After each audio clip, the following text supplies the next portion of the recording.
Good morning विद्यार्थियों।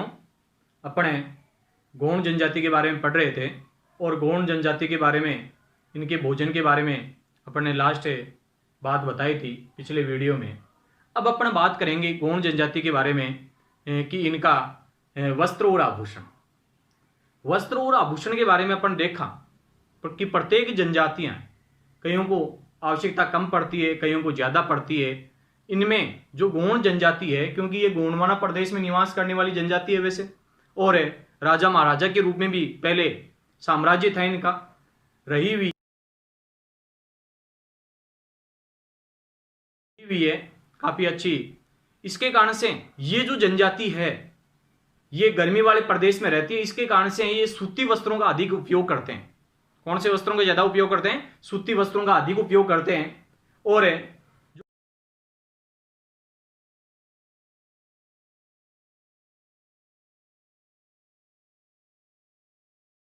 जो पुरुष है ये धोती है और स्त्रियां हैं वह साड़ी और चोली का उपयोग करती है। स्त्री पुरुष है वह चांदी व एल्यूमिनियम के बने हुए आभूषणों का उपयोग करते हैं। गौण जनजाति के आभूषण हैं वह वस्त्र।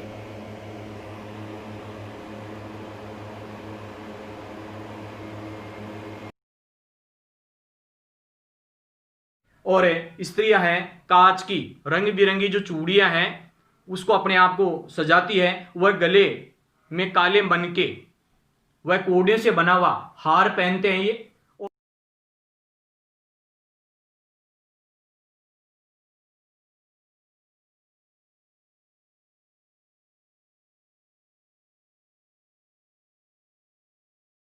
और स्त्रियां हैं ये गोदना गुदवाती है। आपने देखा होगा मेले वगैरह में इनमें कि टेटू बनवाते हैं जगह जगह, अलग अलग जगह, कई ठुड्डी पर बना लेते हैं, कई हाथ पे बना लेते हैं, ठीक है ना। तो ये कहने का मतलब गोदना गुदवाने का काफी ज्यादा शौक है इनको। और वो किनको है? गौण जनजाति की स्त्रियों को गोदना गुदवाने का ज्यादा शौक होता है। इनमें कुछ रासायनिक क्रियाओं के द्वारा क्या है यहाँ पर खोदा जाता है जो मिटता नहीं है कभी भी, ठीक है ना। तो इस प्रकार का ये लोगो लगाते हैं, टैग लगाते हैं ये अलग अलग। जो लड़कियां हैं ये क्या है, अपने बालों को के जूड़े में सफेद बांस से बने आधे दर्जन तक कंगे रखती है।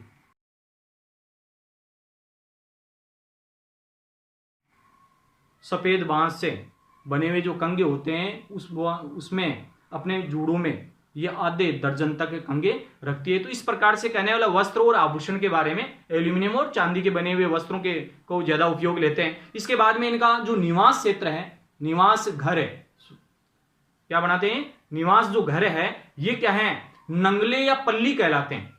जैसे अपने यहां पर गांव में अक्सर आपने देखा होगा कि छोटी छोटी डहानियां होती है, उनको ज्योग्राफिकल भाषा के अंदर है नंगले या पल्ली भी कहते हैं। वैसे किस नाम से जानेंगे? नंगली या पल्ले के नाम से उसको जाना जाता है। छोटे छोटे उनके समूह होते हैं रहने के, जिनको नंगले या पल्ले के नाम से जाना जाता है। छोटे छोटे गांव भी होते हैं इनके, छोटे छोटे गांव भी बनाए जाते हैं। जिस स्थान पर आवास बनाना है उस स्थान का शगुन निकलवाया जाता है। जैसे मान लो अपने यहां पर है कोई मकान अगर बनाते हैं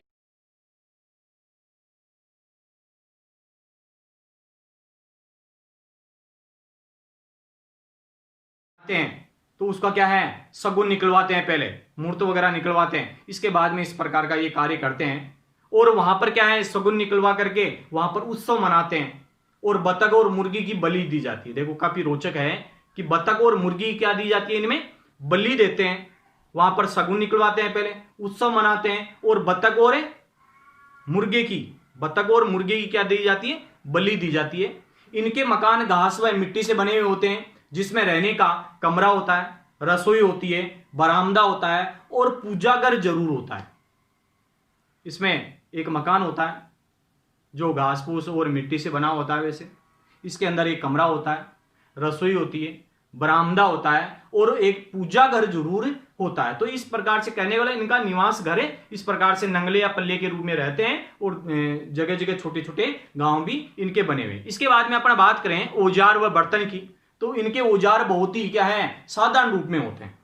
इनके औजार काफी साधारण होते हैं जो स्थानीय कारीगरों द्वारा बनाए जाते हैं। जैसे लोहार होते हैं अपने स्थानीय कारीगर, ठीक है ना, उनके द्वारा, जैसे पावड़ा है, दराती है, ठीक है, कुल्हाड़ी है, तीरों की नोक है, ये आदि बनाई जाती है। और लकड़ी का सामान भी जैसे चारपाई है, स्टूल है, दरी है, ठीक है ना, आदि ये सामान बनाया जाता है। इसके बाद में अपन बात करें कि समाज व संस्कृति के अंतर्गत है, तो समाज व संस्कृति के अंतर्गत अगर देखें तो परिवार है वो कैसा है, पितृसत्तात्मक है। इनका परिवार पितृसत्तात्मक है।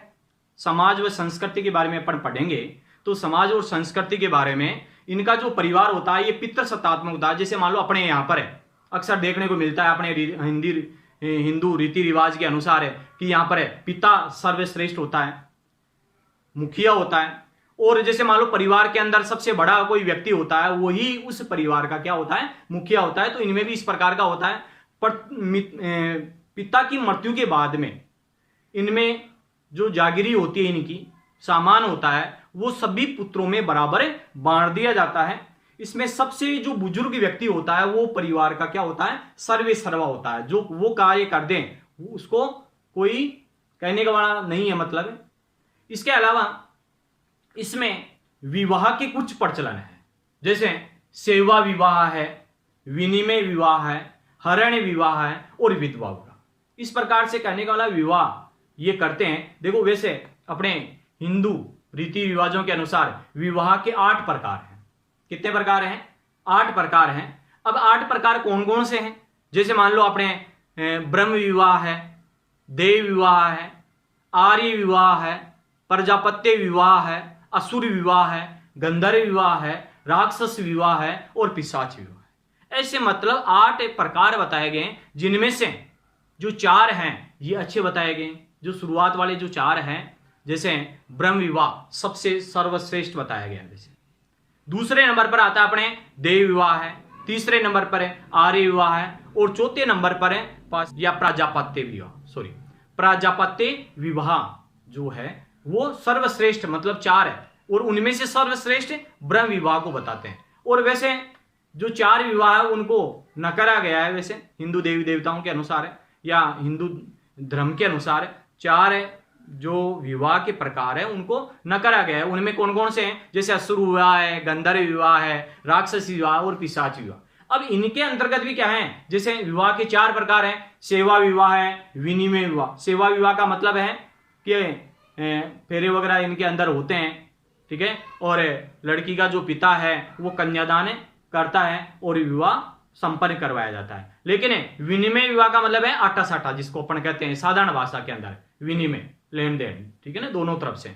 इसके बाद में हरण विवाह, उठा करके ले जाना लड़की को, ठीक है ना, तो उसको हरण विवाह। और विधवा विवाह सब जानते हो आप, है कि कोई स्त्री है ये विधवा हो जाती है तो उसका पुनर्विवाह कर दिया जाए, तो विधवा विवाह का कार्य भी किया जाता है इसके अंदर। इसमें विवाह जो समारोह है ये प्रकृति के समक्ष है। जैसे कोई मान लो जल स्रोत हो उसके निकट विवाह करते हैं, या आम का कोई पेड़ हो उसके नीचे विवाह संपन्न करवाया जाता है। तो कहने का मतलब काफी ये धर्म के अनुसार है, ये विवाह का कार्य करते हैं। इसके अलावा इस अवसर पर अनिष्ट से बचने के लिए क्या है, रामधुनी का आयोजन भी किया जाता है।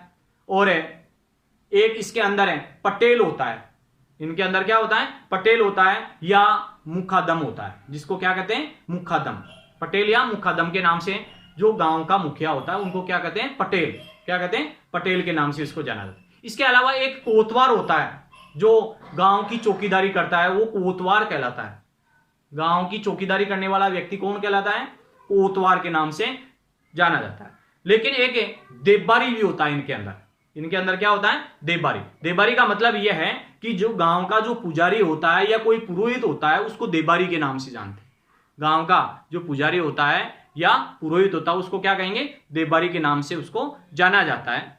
इसके बाद में अपन बात करें कि आपसी इनमें कोई विवाद हो जाता है तो वहां की जो पंचायत होती है वही उसका क्या है, फैसला सुनाती है, निपटारा करती है। और गोंड जनजाति के लोग गोंडी भाषा बोलते हैं, गोंडी बोली बोलते हैं। और ये जो भाषा है ये द्राविडियन भाषा से संबंधित बताते हैं, इसी कारण से द्राविड़ प्रजाति से संबंधित इनको भी बताते हैं। ये कई गोंड है, ये हिंदी है, मराठी है, तेलुगु है, ये भाषा भी कुछ बोलते हैं। इनमें साक्षरता का स्तर बहुत कम पाया जाता है और विशेषकर महिलाएं साक्षरता के अंदर काफी पिछड़ी हुई है। इसके अलावा ये क्या है, नृत्य और गीतों के साथ में पर्व उत्सव मनाते भी हैं। पूर्णिमा की चांदनी रात को ये लोग इकट्ठे होते हैं, गाने गाते हैं और नाचने का कार्य करते हैं, काफी आनंद उठाते हैं ये। और धूलिया गोंड है इनकी प्रमुख गायक जाति है। धूलिया गोंड होते हैं इनके अंदर जो गाने का बजाने का कार्य करते हैं ये। और प्रधान गोंडों की मान्यता व इतिहास को गा करके लोगों को ये सुनाने का कार्य करते हैं। कौन है? धूलिया गोंड। कौन सुनाते हैं? धूलिया गोंड। अब देखो इसके अंदर है, अपन बात करें, देखो अपने गोंड जनजाति के बारे में अगर चर्चा करें, गोंड जनजाति के बारे में, तो तीसरा टॉपिक था इनमें वस्त्र व आभूषण। वस्त्र व आभूषण। वस्त्र व आभूषण में ये सूती वस्त्र पहनते हैं। कौन से वस्त्र पहनते हैं? सूती वस्त्र पहनते हैं। पुरुष धोती तथा स्त्रियां साड़ी व चोली पहनती हैं। स्त्री पुरुष चांदी व एल्यूमिनियम के गहने पहनते हैं। चांदी और एल्यूमिनियम के गहने पहनते हैं ये। स्त्रियां कांच की रंग बिरंगी चूड़ियां और गले में काले मनके व कोडियां से बना हार पहनती है तथा स्त्रियां गोदना गुदवाती है। स्त्रियां क्या करती है? गोदना गुदवाने का कार्य, मतलब शौकीन है इनका ज्यादा।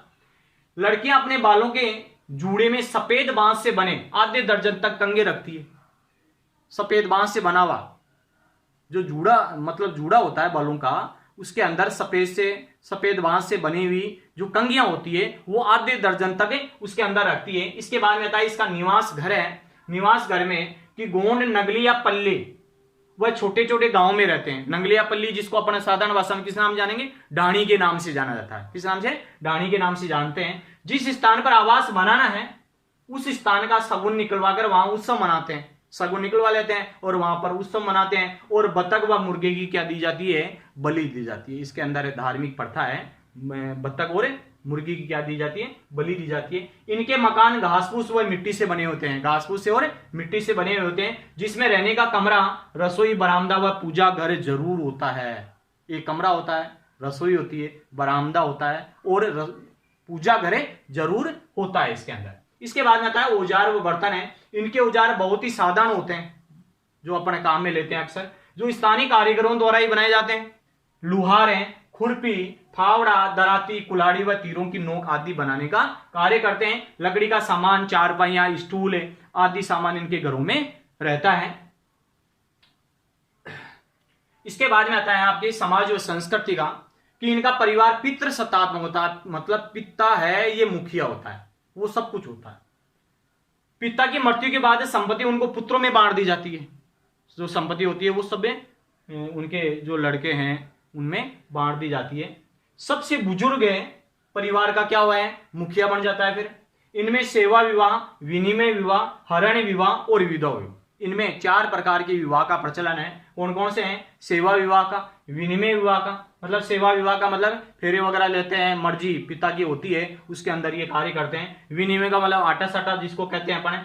और हरण विवाह, उठा करके जबरदस्ती ले जाना लड़की को उसमें और फिर विवाह कर ले तो हरण विवाह। और विधवा विवाह, जब स्त्री है उसका पुरुष खत्म हो जाता है, ठीक है, तो दूसरा विवाह उसके साथ में कर दिया जाता है, तो वो विधवा विवाह के नाम से जाना जाता है।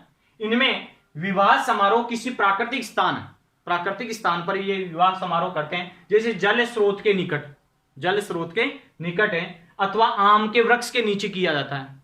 कोई जल स्रोत हो या कोई आम का वृक्ष हो उसके नीचे किया जाता है।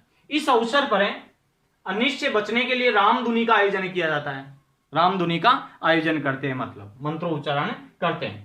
इसके अंदर है जैसे पटेल, वो मुखादम होता है, जो गांव का मुखिया होता है उसको क्या कहते हैं? पटेल या मुखादम के नाम से उसको जाना जाता है। कोतवार है, गांव का जो चौकीदार है उसको कोतवार कहते हैं। और देबारी होता है गांव के पुजारी व पुरोहित को। गांव का जो पुजारी होता है या पुरोहित होता है उसको क्या कहते हैं? देबारी। आपसी विवादों का निपटारा गांव की पंचायत करती है। आपस में कोई विवाद हो जाता है तो उसका निपटारा कौन करता है? वहां की पंचायत। गोंड जनजाति के लोग गोंडी बोली बोलते हैं, जो द्राविड़ भाषा परिवार से संबंधित है। कई हिंदी, मराठी और तेलुगु बोलते हैं। हिंदी, मराठी और तेलुगु ये भाषा भी बोलते हैं। इनमें साक्षरता का स्तर बहुत ही कम है और विशेषकर किनका है? सबसे नीचा स्त्रियों का। गोंड लोग नृत्य व गीतों के साथ पर्व उत्सव मनाते हैं।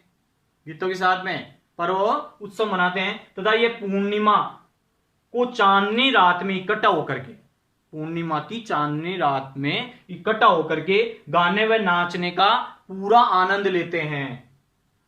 धूलिया गोंडों की प्रमुख गायक जाति है। धूलिया है, ये गोंड जनजाति की क्या है, प्रमुख गायक जाति है। प्रधान गोंडों की मान्यता व इतिहास को गा करके ये सुनाने का कार्य करते हैं। तो इसके अंदर है मतलब है समाज और संस्कृति का कुछ टॉपिक रह गया जो नेक्स्ट अपने इसमें करेंगे।